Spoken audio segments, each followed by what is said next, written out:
Wakil Ketua DPR RI Fadlizon mengkritisi kebijakan impor yang dilakukan pemerintah dalam kondisi melemahnya rupiah dan mengantisipasi dampak perang dagang antara Amerika dan China. DPR menilai pemerintah masih takut menentukan target pertumbuhan ekonomi negara untuk APBN 2019. DPR pun terus mendesak pemerintah fokus mengeluarkan kebijakan yang pro-rakyat, termasuk menggenjot produksi barang dalam negeri. Badan Anggaran DPR RI mendesak pemerintah mewaspadai kondisi defisit neraca transaksi berjalan yang saat ini telah mencapai 8 miliar US dollar atau 3% terhadap produk domestik bruto karena berdampak pada depresiasi nilai tukar rupiah yang saat ini hampir menembus angka Rp15.000 per US dollar.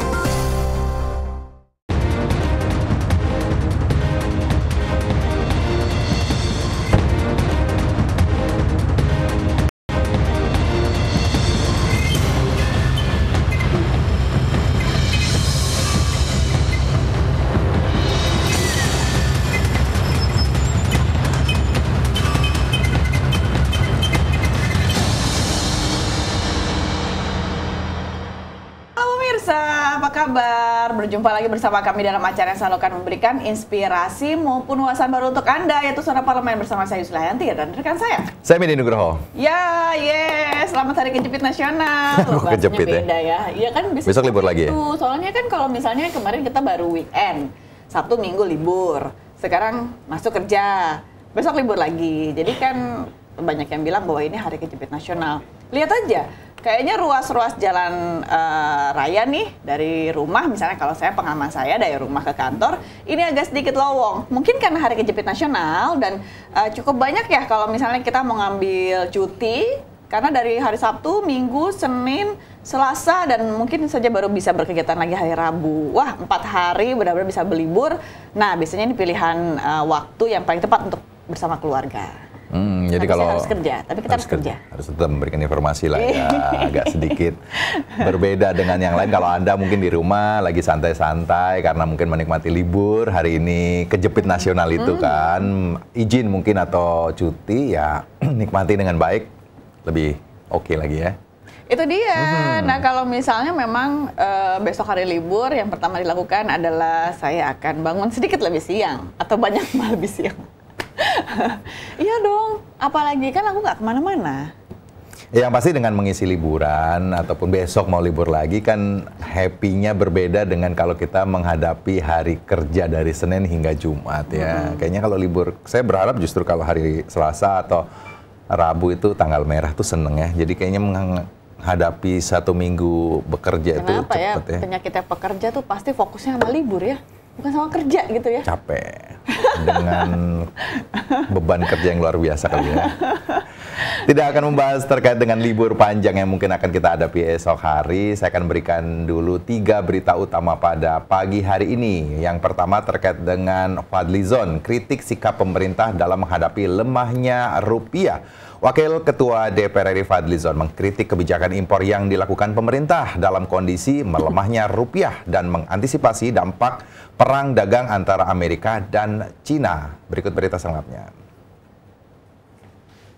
Wakil Ketua DPR RI Fadlizon mengkritik kebijakan impor yang dilakukan pemerintah dalam kondisi melemahnya rupiah dan mengantisipasi dampak perang dagang antara Amerika Serikat dan China. Menanggapi nilai tukar rupiah yang menembus angka 14.700 per dolar Amerika Serikat, Wakil Ketua DPR RI Fadlizon meminta pemerintah serius dalam menghadapi kondisi nilai tukar rupiah dengan mengambil kebijakan yang tepat untuk menahan laju depresiasi yang dialami rupiah. Kondisi melemahnya rupiah sangat mengkhawatirkan. Krisis ekonomi yang terjadi pada tahun 1997 sampai dengan 1998 yang dialami Indonesia bermula dari terjadinya krisis moneter karena melemahnya rupiah. Sekarang ini dengan rupiah yang semakin melemah sampai ke titik 14.700 bahkan 14.800 ya.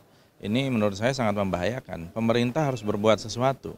Fadlizon menyayangkan kebijakan pemerintah mengimpor bahan pangan seperti beras dan gula di tengah melemahnya rupiah. Di samping merugikan petani, hal tersebut dinilai dapat semakin memperlemah rupiah dan mengancam kedaulatan pangan di Indonesia.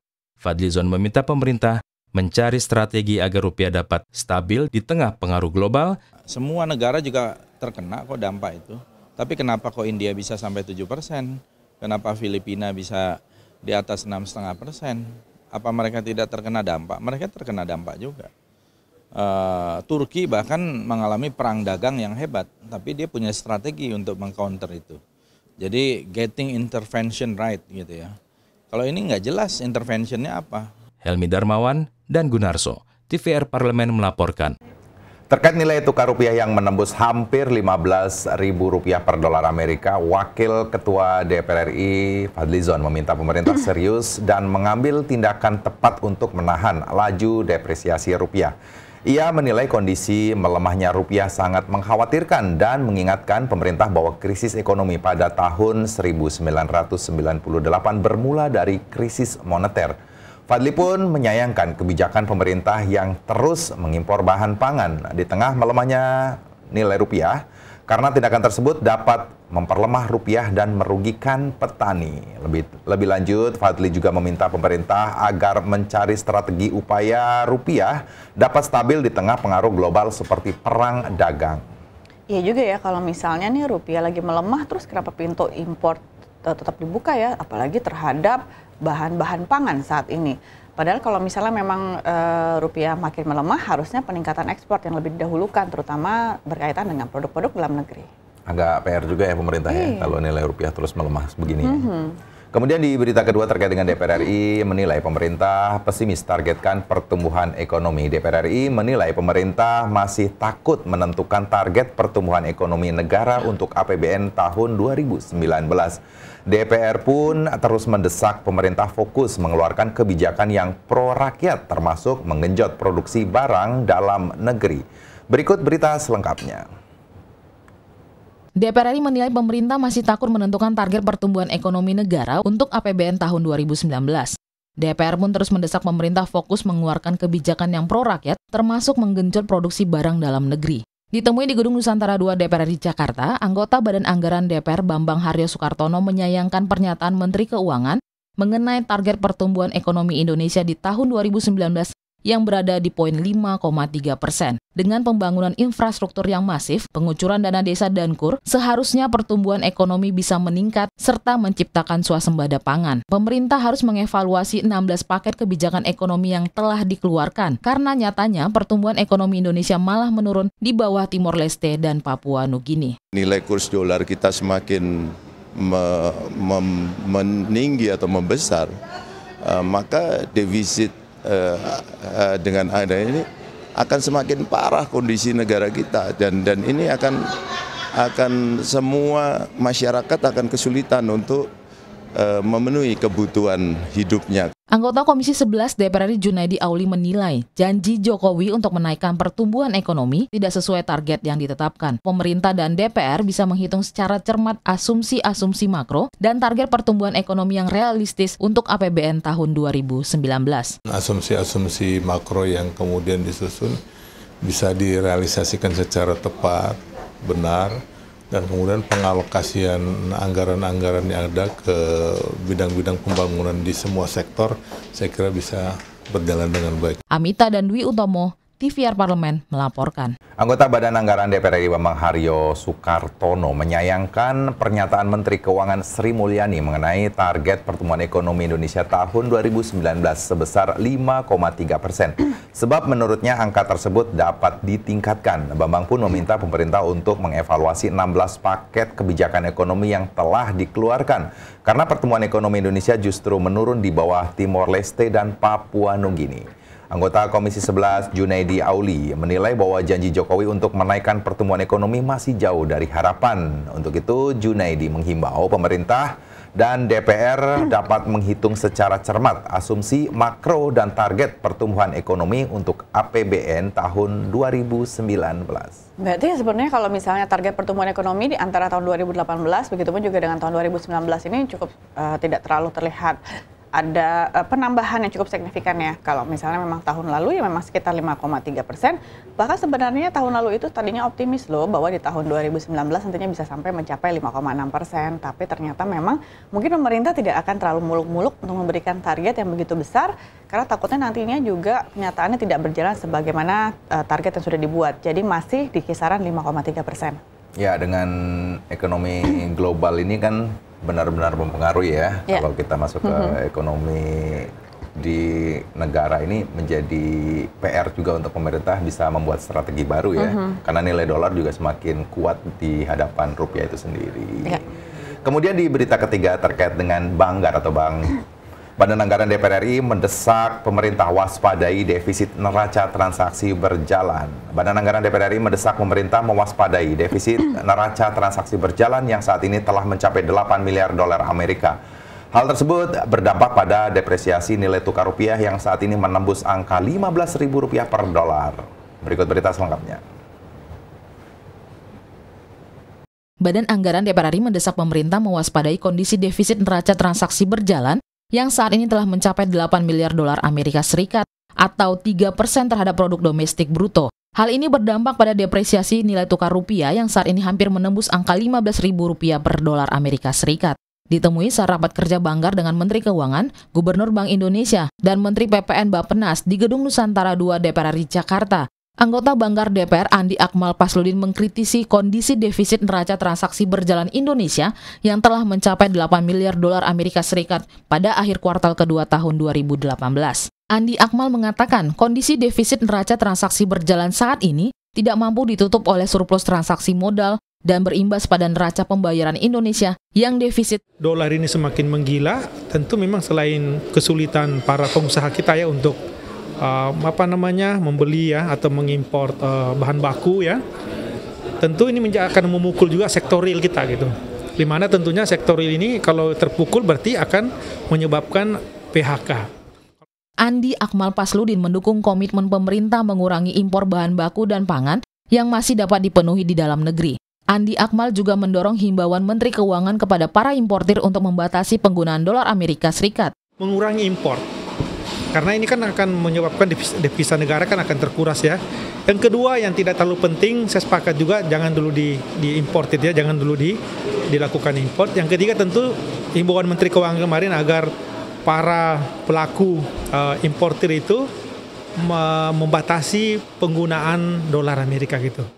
Nanda dan Dodi, TVR Parlemen melaporkan. Anggota Komisi 11 Andi Akmal Pasludin menyatakan bahwa kondisi defisit neraca transaksi berjalan saat ini tidak mampu ditutup oleh surplus transaksi modal dan berimbas pada neraca pembayaran Indonesia yang defisit hingga 4,3 miliar dolar Amerika. Dan hal ini membahayakan depresiasi nilai tukar dolar terhadap rupiah yang saat ini telah menembus angka Rp15.000 per dolar Amerika. Ia pun meminta pemerintah untuk mengurangi impor bahan baku dan pangan. Andi juga mendorong Menteri Keuangan untuk menghimbau kepada importir agar membatasi penggunaan dolar Amerika sehingga laju depresiasi rupiah dapat dikontrol dalam jangka pendek. Sepertinya memang semua berita ini berkaitan dengan kondisi melemahnya rupiah terhadap dolar Amerika Serikat saat ini. Karena memang untuk sampai menembus angka Rp15.000 per dolar Amerika Serikat ini membuat semua mata mungkin terbelalak ya, kaget. Karena dikhawatirkan bahwa nanti ini dolar semakin kuat dan rupiah ini semakin melemah. Kalau misalnya kemarin mungkin, nggak mungkin lah ada sampai atau menembus angka 15.000, tapi kenyataannya bisa juga loh sampai ke titik itu loh. Bahaya juga kan kalau misalnya jangan sampai tahun 98 ini terulang kembali loh. Dolar sampai hampir misalnya bahkan sampai Rp20.000 misalnya. Memang kalau kita lihat kondisi rupiah semakin melemah ya. Posisi menguat kemarin hampir menguat tapi sedikit. Tapi kembali lagi melemah lagi. Melemah lagi kan. Nah kalau misalnya memang dengan melihat dengan kondisi rupiah sampai saat ini masih tetap melemah, dan kemudian kan ada beberapa hal dong yang memang dia lakukan, misalnya ekspor maupun juga investasi. Tapi bagaimana cara misalnya untuk bisa menghadirkan investasi kembali ke dalam negeri? Nah melihat juga ada beberapa aset dari warga negara Indonesia yang juga ada ataupun masih diletakkan ataupun ditaruh di luar negeri. Nah ini bagaimana? Ini kan juga bukannya bisa menjadi salah satu aset ataupun investasi yang bisa masuk lagi ya ke dalam negeri ya? Kalau kita bicara masalah aset kan banyak sekali ekspor yang sudah dilakukan oleh beberapa komoditas di Indonesia. Tapi justru dengan dolar yang mereka terima dengan nilai ekspor itu sendiri, justru dolarnya banyak parkir di luar negeri. Nah, akhirnya semakin melemahlah nilai rupiah terhadap dolar Amerika Serikat. Ini menjadi juga PR lagi pemerintah untuk bisa bagaimana mencari strategi untuk bisa menarik aset-aset ataupun nilai ekspor yang sudah bisa dilakukan oleh beberapa komoditas yang bisa ditarik kembali ke dalam negeri ya. Yang penting aset WNI ini nih yang berada di luar negeri nih yang harus kembali dilakukan, karena kan waktu itu kan juga sempat juga kan repatriasi dilakukan, walaupun mungkin target yang sudah dibuat ini belum tercapai. Nah, kami akan membahasnya ini juga pemirsa yang berkaitan dengan tema kami pada pagi hari ini. Tentunya kami akan berikan dulu informasinya dalam tajuk Suara Parlemen berikut ini.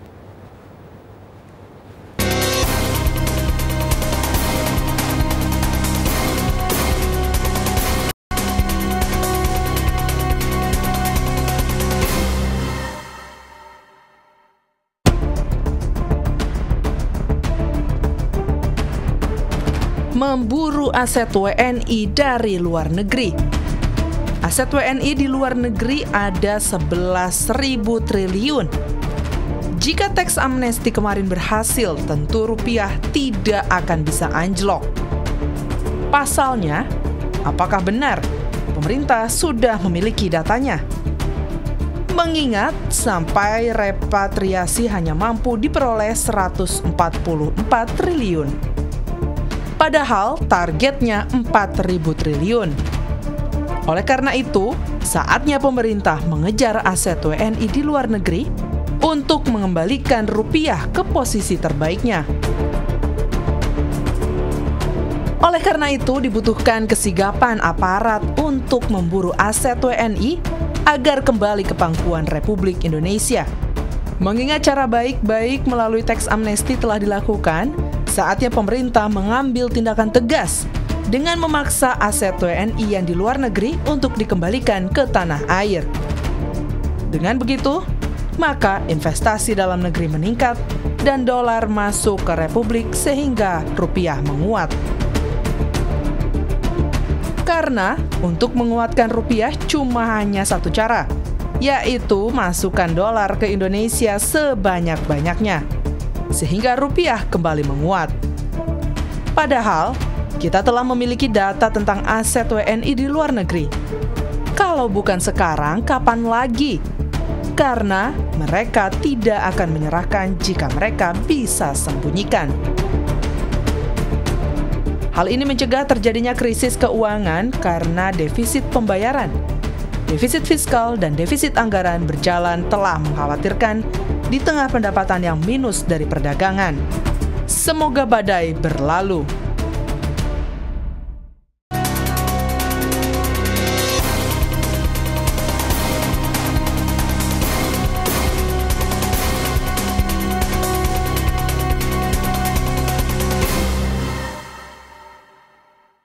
Ya pemirsa, kalau misalnya juga membicarakan masalah aset WNI di luar negeri agak sedikit membingungkan ya. Kalau misalnya kamu nih mengekspor barang, terus kayak gitu bayarannya udah kamu terima, tapi kamu nggak bawa ke sini, ditaruh di sana, gimana dong? Dolar semakin kuat dong ya. Semakin Kenapa? melemah. Takut rugi? Takut rugi. Mereka khawatir kali ya tingkat kenyamanan para investor atau bahkan dolar yang sudah harusnya bisa ditarik ke Indonesia untuk bisa memperkuat ekonomi, justru mereka malah diparkir ke luar negeri. Ini saya nggak tahu apa sih sebenarnya yang dilakukan pemerintah untuk bisa menarik kembali dolar-dolar ataupun aset-aset yang ada di luar negeri itu. Coba kita tanyakan dengan narasumber kita ya pada hari ini. Sudah hadir bersama kami pemirsa, anggota Komisi 11 DPR RI, Bapak Refrizal dari fraksi PKS Daerah Pemilihan Sumatera Barat 2. Assalamualaikum, apa kabar Pak? Pagi Pak. Ini kalau misalnya memang membicarakan masalah kembali aset WNI di luar negeri. Nah, kok susah sekali sih untuk menariknya kembali ke dalam negeri? Ada apa sebenarnya Pak ya? Padahal kita udah kasih undang-undang ya. Iya. Undang pengampunan pajak atau teks amnesti. Dulu pemerintah menyampaikan kepada saya, termasuk dipindah ke Komisi 11 itu ketika kita membahas undang-undang teks amnesti. Dipaparkan kepada kita, malah disampaikan data di luar negeri ini by name, by address, by passport. Minimal itu sekitar 10.000 US dollar sampai 20.000. Kalau Pak Jokowi itu sampai 20.000. Ya. Ditargetkan masuk waktu itu minimal 10%. Kalau bisa 20%, menjadi 2.000 triliun. Kalau minimal 10% berarti 1.000 triliun yang masuk. Ternyata yang masuk hanya 147 triliun yang repatriasi. Artinya sangat kecil sekali dibanding dengan yang kita harapkan dari teks amnesti ini. Kalau ini uang masuk 1.000 triliun, artinya kan banyak dolar di dalam negeri kita. Kalau banyak dolar, otomatis supply and demand dengan dolar ini. Artinya tidak mungkin rupiah kita akan melemah. Kita jangan contohnya yang jelek-jelek terus, contoh yang baik kalau mencontoh itu. Misalnya contoh Thailand, baik. Fundamental ekonominya baik. Nilai ekspor sama impornya positif, banyakkan ekspor daripada impornya. Kalau kita kan kebalik, semangatnya mengimpor bukan semangatnya mengekspor. Ya nggak perlu kita impor juga. Udah terpenuhi dalam negeri kita impor juga, kayak semen, kayak besi, dimudahkan lagi masuknya, dimudahkan, bukan hanya sekedar disulitkan, dimudahkan, sehingga pabrik industri dalam negeri mengeluh, begitu ya. Kayak Krakatau Steel juga mengeluh, pabrik semen kita juga kasihan dalam negeri. Nah inilah yang termasuk impor beras. Impor beras ini yang seharusnya katanya Pak Jokowi kita swasembada, ternyata kita jutaan ton kita impor. Itu juga menguras devisa negara kita. Yang tidak perlu kita impor. Nah ini yang saya kira yang menyebabkan salah satu rupiah kita melemah. Tapi apa yang terjadi sebenarnya jika misalnya undang-undangnya sudah ada terkait dengan untuk bisa repatriasi kemarin tidak bisa sesuai target? Ini apakah memang kondisi negara, katakanlah misalnya dari politik yang gonjang-ganjing, akhirnya mereka khawatir misalnya menanam uangnya di Indonesia itu sendiri? Sebenarnya gini ya, memang kita harus mencermati sangat hati-hati tentang pada ini. Memang ada laporan kepada kita, eksportir itu enggan menukar uangnya ke rupiah. Ya, mungkin juga karena ketidakpastian ini. Karena dia juga butuh dolar itu kembali untuk mengimpor barang, kan harus bayar dengan dolar lagi. Kalau dia tukar-tukar terus kan rugi dia kan, dalam sisi kursnya kan gitu. Apalagi tidak menentu. Nah, kalau ada kepastian mungkin misalnya 15.000, dia tukar 11.000, kalau geser-geser sedikit mungkin nggak ada masalah. Kalau gesernya banyak, nah ini mereka kan rugi. Orang bisnis pasti dia hitung-hitung begitu. Nah, saya khawatir bukan hanya itu, mungkin juga ada wait and see gitu ya, ada ketidakpercayaan ya, kepercayaan pengusaha ini kepada pemerintah yang sekarang ya, makanya perlu ada jaminan mereka terhadap pengusaha itu. Dan juga ada kemungkinan lain, kita ini bisnisnya ekspornya tidak langsung ekspor melalui apa, kalau di bahasa kasarnya itu calo gitu ya. Apakah Singapura calonya apa yang apakah Malaysia gitu, tidak langsung ke direct ke negara tujuan. Nah ini otomatis nggak masuk uangnya ya, nggak masuk deh uangnya ini. Karena dia yang membeli kepada pedagang kita maklon. BI pernah juga melaporkan kepada kita ada banyak maklon kita. Maklon itu seperti kita terima upah saja, bahan dari dia semua itu yang kita impor, bahan itu bahan baku kita di sini kerjain, itu kita ekspor lagi. Nah ini juga harusnya strategi produksi kita, industri dalam negeri kita harus diperbaiki juga gitu ya. Jangan sampai kita jadi negara tukang terus gitu ya, jadi tukang ya, tukang jahit, tukang apa, jangan sampai itu. Sebenarnya kita juga kalau tekstil kita sudah termasuk raja sebetulnya di dunia ini, termasuk raja. Tapi kebijakan kita mengimpor tekstil ini termasuk komponen terbesar kita impor. Boleh ada 10 besar gitu ya, termasuk tekstil ini terbesar. Kalau kita pergi ke Tanah Abang, ke Mangga 2, kan kelihatan itu tekstilnya dari negara tertentu, dari Cina ya. Nah itu otomatis akan memukul industri tekstil kita dalam negeri. Padahal nggak apple to apple, tidak sebanding kualitasnya Cina dengan kualitasnya kita, ya. Yang masuk ke Indonesia loh ya, terutama yang masuk ke Indonesia. Cina itu tergantung mau kualitas apa, dia bisa buat. Ya. Tapi yang masuk Indonesia kualitas jelek. Yang masuk ke Jepang kualitas baik, yang masuk ke Eropa kualitas baik, yang masuk Amerika dia tegas. Kalau nggak gue balikin lagi, kata orang Eropa, kata orang Amerika, kata orang Jepang, payung-payung itu yang kita bawa oleh dari Jepang itu kita lihat made in China. Jam aja Seiko sekarang ada 2, ada buatan Cina, ada buatan orang Jepang pasti jujur. Ini yang buatan Cina, ini yang buatan Jepang gitu ya. Pak Rizal, tapi kalau kita lihat masalah dari sisi payung hukum, artinya ada undang-undang. Ada undang-undang ya. 24 tahun 99 tentang. Artinya kalau kita lihat dari sisi sanksi misalnya, kan sudah ada jelas misalnya dolar yang sudah parkir di luar negeri harus ditarik ataupun bisa mengkonversi dari dolar ke rupiah. Ini sebenarnya tidakkah cukup dengan undang-undang itu, yang artinya mereka masih bisa melakukan aset-aset itu nggak bisa balik ke Indonesia? Ya, memang kita masih mengandut undang-undang nomor 24 tahun 99 tentang apa namanya bebas gitu ya, pasar bebas gitu ya, sehingga dia di sini nggak ada batas ya, dia jadikan sehari masuk ke sini dia keluar lagi nggak ada batas. Kalau di Malaysia misalnya ada batas 6 bulan. Artinya itu celah. Ya, itu celah gitu ya, karena itu sebenarnya sudah masuk dalam prolegnas yang jangka panjang sampai 2019 ya, itu udah masuk dalam prolegnas, tapi belum masuk juga ke pembahasan ke DPR tentang valuta bebas ini ya. Kita menganut itu kan, kita undang-undang tahun 99 ya, udah cukup lama sama undang-undangnya. Kalau 99 sekarang kan itu habis krisis moneter ya. Mungkin juga itu dulu gunanya menarik uang yang dari luar ke datang ke Indonesia. Ya, pasar valuta bebas ini. Tapi ini memang harus kita harusnya kalau saya harus direvisi gitu ya undang-undang ini. Karena memang sudah masuk prolegnas. Sehingga kita lihat tetangga kita seperti Malaysia 6 bulan harus parkir dulu. Jadi ada kepastian 6 bulan. Kalau ini kan nggak ada. Mau 1 hari juga parkir, balik lagi ke sana gitu ya. Nah, balik lagi nggak ada masalah gitu ya. Ini yang saya kira memang harus diperbaiki undang-undang ini. Ya, memang harus ditimbang-timbang. Jangan sampai nanti dengan kita memperbaiki ini malah ada pelarian modal ke luar negeri, atau paling tidak orang nggak mau masuk ke sini.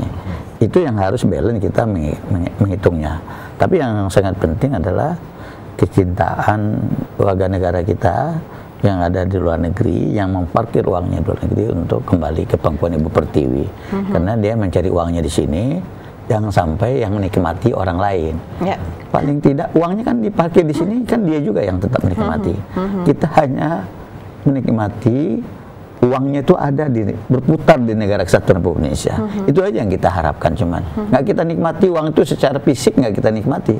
Cuman dengan adanya uang orang Indonesia yang kembali ke pangkuan Ibu Pertiwi itu otomatis akan memperkuat rupiah kita yang sekarang gonjang-ganjing. Sekarang kan dolar itu kalau dilepas aja sama puasa ya Bank Indonesia sehari misalnya, pasti di atas 15, bisa 16 malah mungkin. Kalau BI tidak intervensi, sekarang kan saya baca kemarin, per hari kemarin sudah tinggal 117 miliar US dollar ini kita kan, cadangan devisa kita dari 100 setahun ini ya. Di setahun ini berarti sudah 8 bulan ya, 8 bulan ini dari 131 berkurang menjadi 117, dikurangin aja tinggal berapa? 131 dikurang 17, artinya udah berkurang devisa kita sekitar 14 miliar US dollar. Kalau dikaliin sekarang 15.000 rata-rata, udah luar biasa. Udah hampir sekitar 200 triliun kita cadangan devisa kita hilang untuk intervensi pasar. Yang seharusnya tidak jadi. Ya, seperti Thailand itu, kalau fundamental, kan orang berdebat sekarang.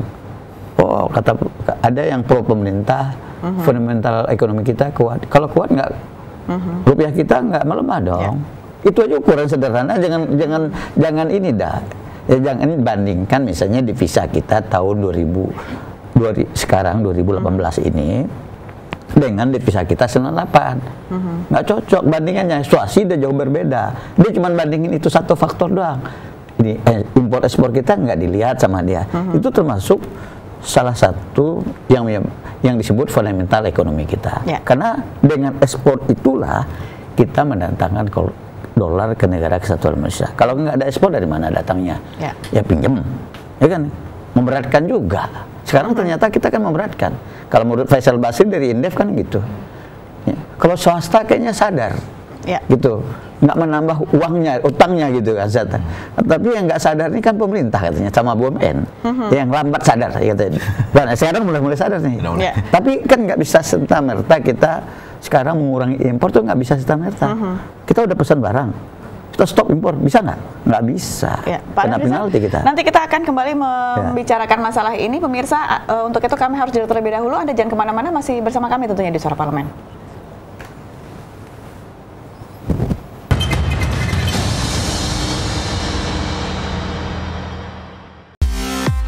Dewan Perwakilan Rakyat Republik Indonesia mengecam Komisi 5 dorong Danau Toba menjadi KSPN anggota. Serangkaian peristiwa penting setiap hari di Indonesia kami hadirkan di layar kaca Anda untuk memberikan berita sosial, politik, ekonomi, dan budaya. Kembali bersama kami dalam acara yang selalu memberikan inspirasi maupun wawasan baru setiap harinya ke depan. Panitia khusus hak angket KPK jamin transparansi penyimpangan yang dilakukan KPK dalam proses penindakan kasus korupsi. Bukan hanya sekedar informasi, tetapi menginspirasi bagi kita semua. Pastikan pemirsa jangan kemana-mana, tetap saksikan Suara Parlemen. Kami pilihkan topik-topik terkini dengan menyajikan fakta yang dapat dipercaya. Serta menghadirkan analisa mendalam bersama anggota DPR RI. Hai, apa kabar pemirsa? Jumpa lagi bersama kami dalam Suara Parlemen. Suara Parlemen hadir setiap Senin sampai Jumat pukul 9 dan 15.30 waktu Indonesia Barat hanya di TVR Parlemen.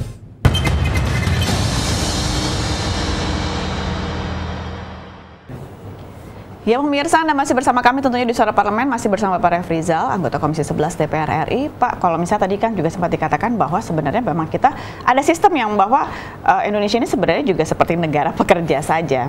Nah, kalaupun misalnya ingin kita merubah sistem yang sudah berjalan selama ini, bahkan sudah berjalan cukup lama, sulit itukah bahwa pemerintah bisa langsung direct misalnya ke negara yang memang membutuhkan, atau misalnya memang kita bisa akhirnya nanti aset-aset di luar negeri ini bisa kita tarik kembali masuk ke dalam negeri? Memang saya kan pergi ke Singapura pernah ya, waktu undang-undang resi gudang.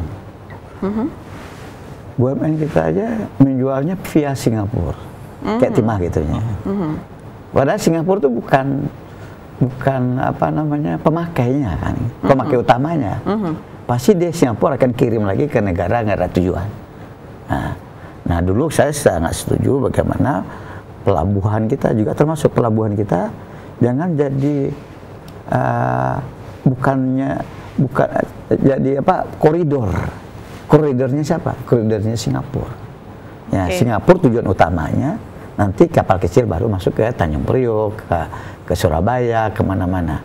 Nah ini yang dibangun waktu itu oleh RJ Lino sebetulnya ya, walaupun banyak sendiri komprador juga dalam negeri ini yang tidak mau sukses ini, gitu ya, diganggu juga ini. Program ini diganggu karena Ejelino ini, setahu saya di Komisi 6 ya waktu itu ya, dia ingin kapal besar masuk ke sini karena tujuan barang tuh ke sini, nggak ke Singapura tujuannya. Kita 250 juta, Singapura cuma 4 sampai 5 juta. Apakah Singapura tujuannya? Tidak, tujuannya adalah kita. Makanya kita harus siapkan pelabuhan yang memadai sehingga kapal itu datangnya ke kita datangnya. Nah, jangan sampai Singapura yang mengambil jasa ini. Pasti Singapura suka nggak? Nggak bakalan suka. Karena dia hidup dari sini, Singapura. Nah, ini dalam dagang tuh pinter-pinteran namanya. Jangan sampai kita dipelokotoin oleh Singapura, gitu ya. Tapi orang kita ada juga yang jadi kompradornya Singapura kan, gitu kan. Wah, diganggu lah ini segala macam ya kan gitu. Macam-macam ya. Nah, saya senang dengan pelabuhan yang sekarang sudah bagus. Perindo 2, Tanjung Priok sudah bagus walaupun belum selesai 100%. Di Teluk Bayur bagus, seperti sudah jadi pelabuhan. Di Surabaya saya sudah pergi juga, sudah bagus. Ke Teluk Lamong yang baru juga saya sudah melihat langsung. Ke Sulawesi Selatan juga saya sudah melihat juga langsung. Ini memang adalah titik-titik yang dibangun zaman Pak SBY, saya kira harus dilanjutkan zaman Pak Jokowi secara kesinambungan. Pak Refrizal, kalau kita lihat ini kan memang tahun politik terkait dengan bingar-bingar politik luar biasa panasnya. Tapi di sisi lain ekonomi, misalnya target ekonomi juga pertumbuhannya tidak bisa tercapai dengan baik. Terus kemudian pajak juga belum tercapai, nilai rupiah semakin melemah. Lalu apa misalnya yang bisa dilakukan waktu dekat ini, misalnya dalam waktu tahun-tahun politik ini yang bisa dilakukan efektif pemerintah itu harusnya apa? Ya memang sudah tepat kebijakan mengurangi impor, walaupun sudah sangat terlambat. Sekarang udah bulan September. Harusnya jauh-jauh. Harusnya sejak Januari, ya kan? Saya pernah berdiskusi menggenjot ekspor. Apa bisa secepat itu kita menggenjot ekspor? Tidak bisa. Ekspor tiba-tiba kita genjot gitu, bisa nggak? Nggak bisa juga. Impor kita larang tiba-tiba nggak bisa. Nah kebijakan ini yang harusnya terencana dengan baik. Tapi walaupun terlambat, masih bagus juga. Tapi tidak akan, saya tahun ini kalau menurut saya tidak akan memperbaiki keadaan. Sampai tahun 2000 minimal akhir sampai Desember ini. Karena memang sudah sangat terlambat kebijakan menggenjot ekspor dan mengurangi impor ini sudah sangat terlambat. Sudah sangat terlambat. Harusnya kebijakan tahun lalu. Kan kita enjoy saja. Makanya saya sangat kritik. Sangat kritik pemerintah membangun dari mana uangnya. Kalau membangun kan gampang. Mbak saya kasih uang 1 miliar, saya kasih tanah. Bangun rumah seharga 1 miliar, bisa nggak? Bisa nggak? Bisa kan, nggak perlu pinter-pinter amat kan? Karena uangnya dari saya. Pinjam dari saya nih. Saya pinjam uang 1 miliar, Mbak bangun rumah, bisa nggak? Bisa. Apalagi kita ngebangunnya itu paket lagi investasinya. Udah tenaga kerjanya dari sana, semennya dari sana, besinya dari sana. Apa manfaatnya kita apa lagi bangsa ini? Tenaga kerjanya dia yang punya, gitu ya. Apalagi produk yang kita impor itu sudah ada di dalam negeri kita. Berapa kali rugi kita, tenaga kerja kita rugi, ya kan?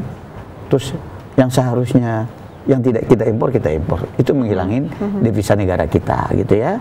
Nah, itu yang saya kira memang kebijakan ini udah bagus, walaupun terlambat. Tapi harus konsisten, ya. Jangan sampai Menteri Perdagangan bikin kebijakan sendiri. Saya dapat laporan, dia bikin cuma mempercepat dwelling time di pelabuhan itu supaya cepat barang keluar. Tapi apa yang dipercepat? Supaya barang itu gampang, kayak besi itu mudah masuk ke negara Kesatuan Indonesia, itu tanpa periksa, tanpa segala macam. Itu yang dia, itu saya kira itu penyelundupan hukum sebetulnya itu. Penyelundupan hukum. Nah, sekarang udah dirubah lagi peraturan itu. Peraturan supaya tidak gampang barang-barang yang telah terpenuhi di dalam negeri itu masuk ke negara Kesatuan Indonesia. Itu yang merugikan kita, sehingga rupiah kita tidak akan stabil. Kalau nilai perdagangan kita negatif, nah, apa tadi udah 8 miliar US dollar, ini kita defisit kita, kalau menurut Banggar itu ini sudah sangat berat, gitu ya. Nah, kalau transaksi berjalan kita masih minus terus, ini akan berat kita ini. Makanya ini walaupun terlambat, ini udah kita apresiasi lah walaupun terlambat, gitu ya. Pak, terakhir Pak, kalau misalnya untuk menarik aset WNI di luar negeri, seoptimis apa ya pemerintah nantinya bisa membuat satu program lagi untuk bisa menarik aset? Sebenarnya sudah kita kasih juga, ada undang Perpu kemarin ya, Perpu nomor 1 tahun 2017 tentang informasi keuangan untuk kepentingan perpajakan. Itu harus digunakan untuk pertukaran di negara-negara, ya, di mana aset-aset WNI yang ada. Nah, ini saya kira pemerintah dengan cerdas bisa menarik ke pangkuan Ibu Pertiwi. Sudah tentu orangnya dicintakan kepada Indonesia. Seperti Thailand itu semua uangnya ditukar ke baht. Jadi negaranya sekarang surplus.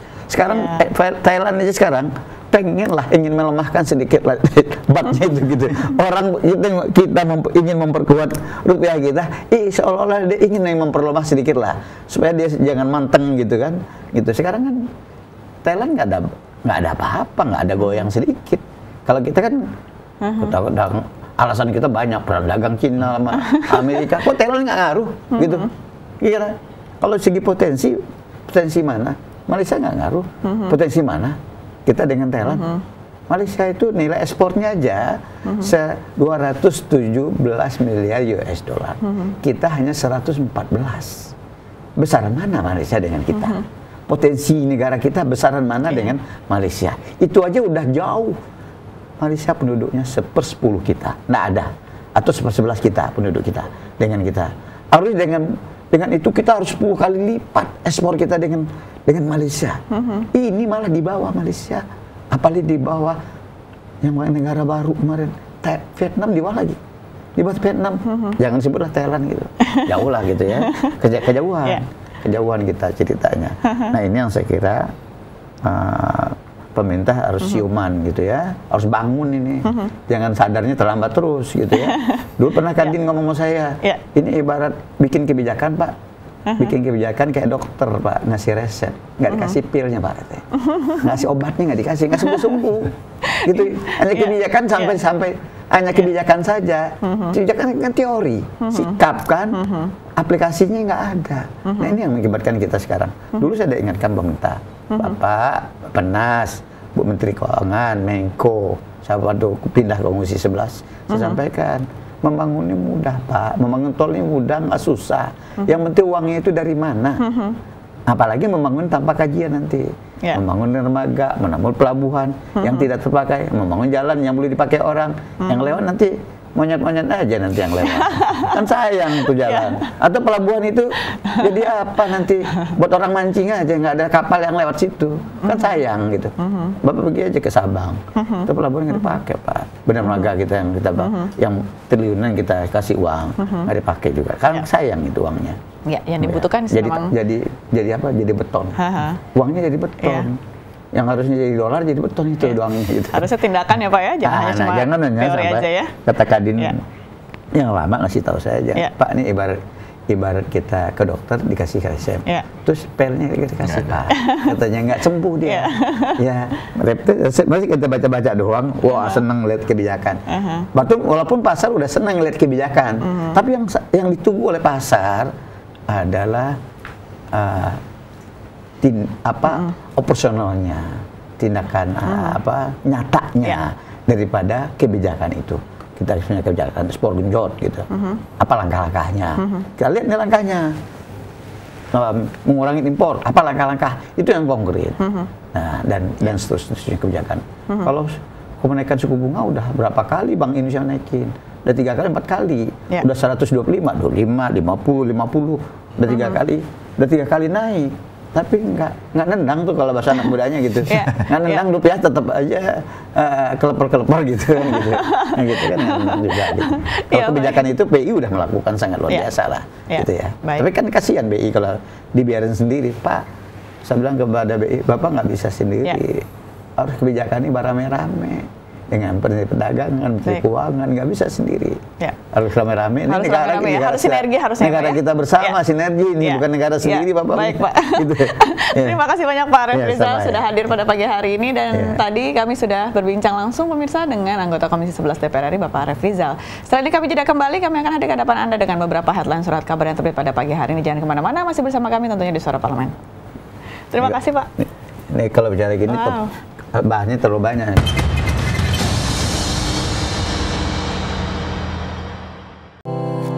Tugas dan fungsi DPR RI sangat penting bagi negeri ini sebagai pengemban amanat rakyat. Namun tidak banyak yang tahu apa saja fungsi dan tugas dari DPR.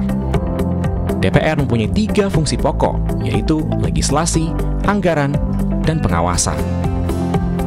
Ketiga fungsi tersebut harus dilaksanakan dalam kerangka fungsi representasi yang mengedepankan kepentingan rakyat berdasarkan aspirasi masyarakat dan untuk kesejahteraan rakyat. Dari fungsi legislasi, DPR RI mempunyai tugas dan wewenang untuk menyusun dan menetapkan program legislasi nasional bersama dengan pemerintah, menyusun dan membahas rancangan undang-undang, menerima rancangan undang-undang dari DPD, membahas rancangan undang-undang yang diusulkan oleh Presiden ataupun DPD, menetapkan undang-undang bersama dengan Presiden, menyetujui atau tidak menyetujui peraturan pemerintah pengganti undang-undang yang diajukan Presiden untuk ditetapkan menjadi undang-undang. Sementara, fungsi anggaran membahas dan memberikan persetujuan atau tidak memberikan persetujuan terhadap rancangan undang-undang tentang APBN yang diajukan Presiden, memperhatikan pertimbangan DPD atas rancangan undang-undang tentang APBN dan rancangan undang-undang terkait pajak, pendidikan, dan agama, menindaklanjuti hasil pemeriksaan atas pengelolaan dan tanggung jawab keuangan negara yang disampaikan oleh BPK, memberikan persetujuan terhadap pemindahantanganan aset negara maupun terhadap perjanjian yang berdampak luas bagi kehidupan rakyat yang terkait dengan beban keuangan negara. Dan fungsi pengawasan, melakukan pengawasan terhadap pelaksanaan undang-undang, APBN, dan kebijakan pemerintah, membahas dan menindaklanjuti hasil pengawasan yang disampaikan oleh DPD terkait pelaksanaan undang-undang mengenai otonomi daerah, pembentukan, pemekaran, dan penggabungan daerah, pengelolaan sumber daya alam dan sumber daya ekonomi lainnya, pelaksanaan APBN, pajak, pendidikan, dan agama. Terima kasih. Video ini dipersembahkan oleh TV dan Radio Parlemen, Biro Pemerintahan Parlemen, Sekretariat Jenderal, dan Badan Keahlian DPR RI.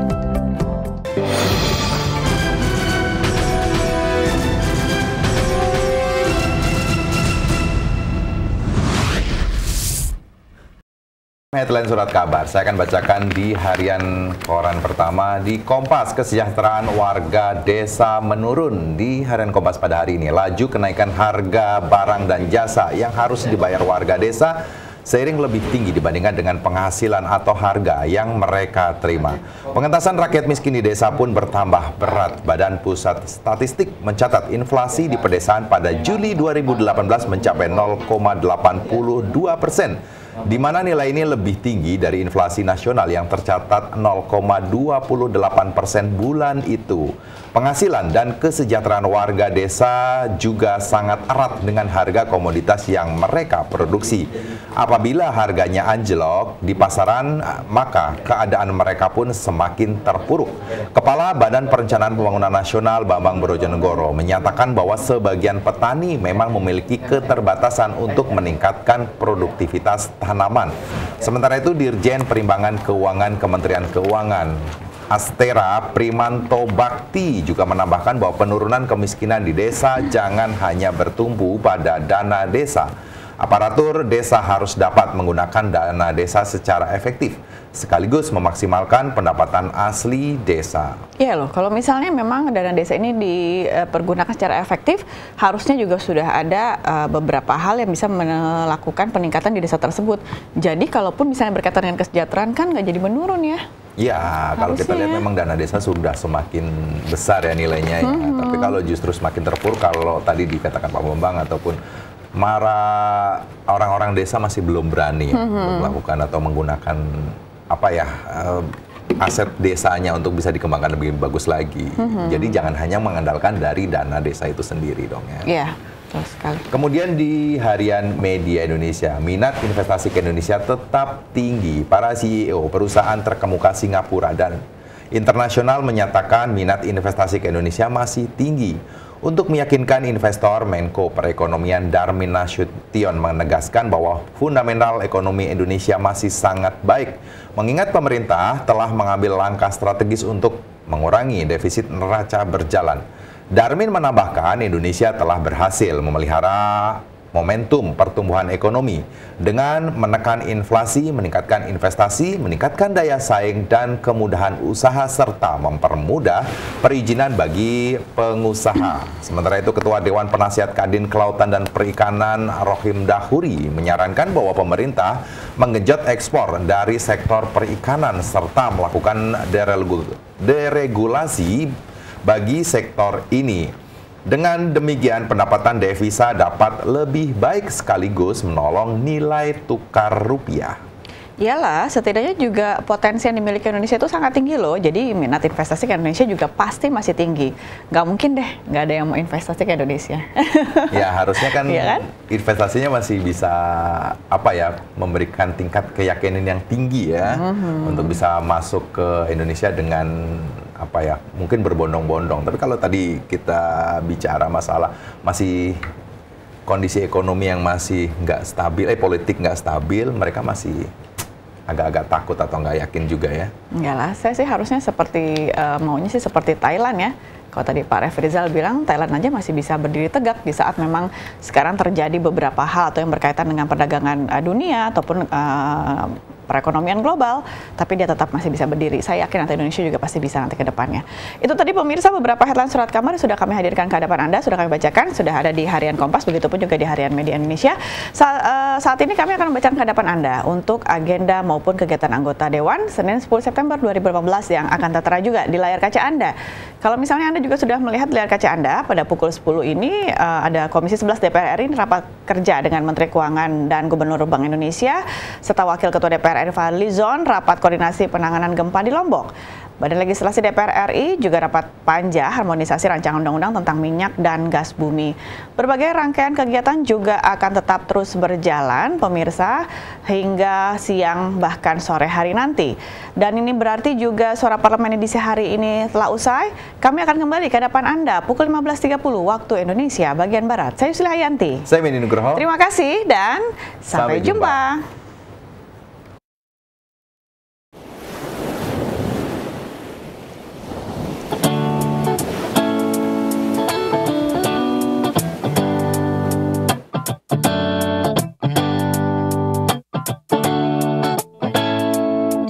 Begitu banyaknya pulau yang indah, inilah Papuaku. Permata hijau laut dan soninya begitu menyenangkan jiwa. Banyak pujian dan kekaguman budaya dan alammu. Kamu dan aku sama-sama cinta, cinta padamu Papuaku.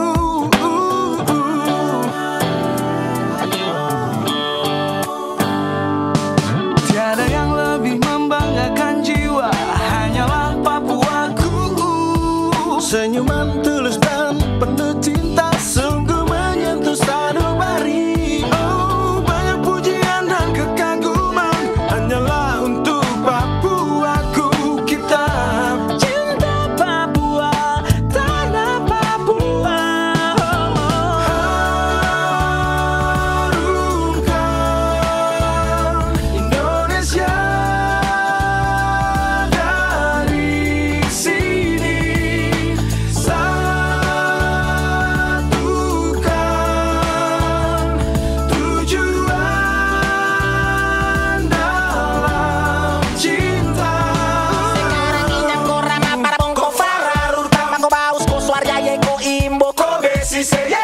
Awer star Korea, aduh mama, awer Korea kam Enonas lama, si be, ninian koba koba o Suku banine, sumbe nana, mansen ifritum Injam korama, kosium kosan bikio Mana-mana si sandiko, mana-mana samyan gordo Suku be di Papua, sube pilkaku, swanine. Cobalah menjaga yang sudah semestinya dijaga.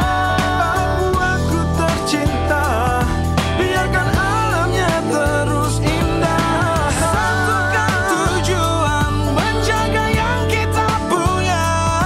Papua aku, Papua kamu.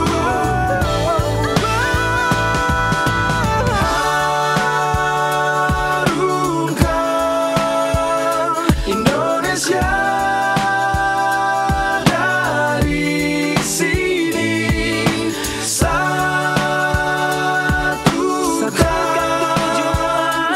tujuan dalam cinta.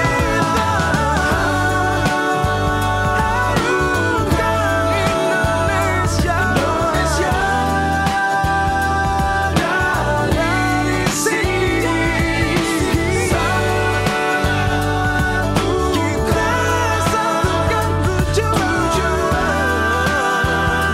dalam cinta.